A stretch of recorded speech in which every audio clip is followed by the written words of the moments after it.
Саламатсыңарбы, балдар? Сабакка даярбызбы?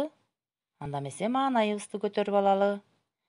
Баарыбыз ата-энебизди карап жылмаябыз. Азаматтар.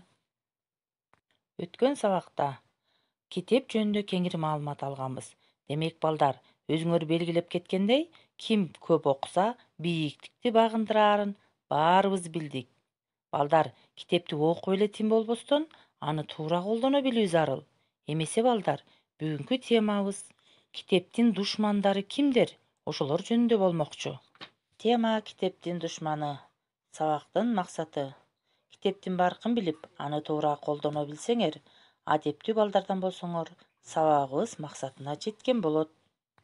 Келгиле, балдар, ырды бардыгыбыз бирге көркөм окуйлу.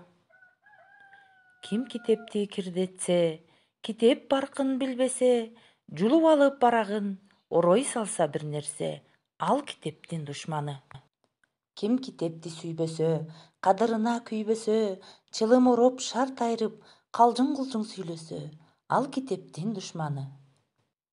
Ким китепти кордосо, ырайымы болбосо, сүрөттөрүн уурдаса, уурдап көнгөн колдорчу, ал китептин душманы. Бардыгынан ким жаман? Китеп жырткан шун жаман. Китепти сүйгөн балдардан наалат алсын ал адам.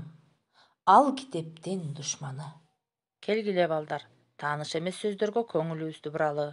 Ырайымы болбосо, боорукерлиги болбосо дегенди билдирет. Наалат бул каргыш дегенди билдирет. Көрдүңөрбү, балдар? Китепти жакшы колдонуубуз керек экен. Китепти жакшы окуп, жакшы пайдалансак, китеп бизге терең билимин берип, ар дайым нурун чачып турат. Балдар, китепти туура пайдалануу үчүн анын ортосуна жазы жипчелерден өткөрүп койсок болот.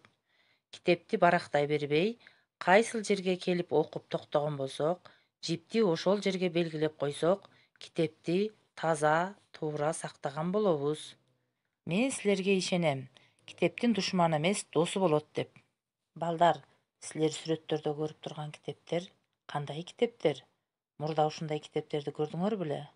Дүйнөдөгү кызыктуу китептер жөнүндө маалымат алып, кайтарым байланыш кыласыңар.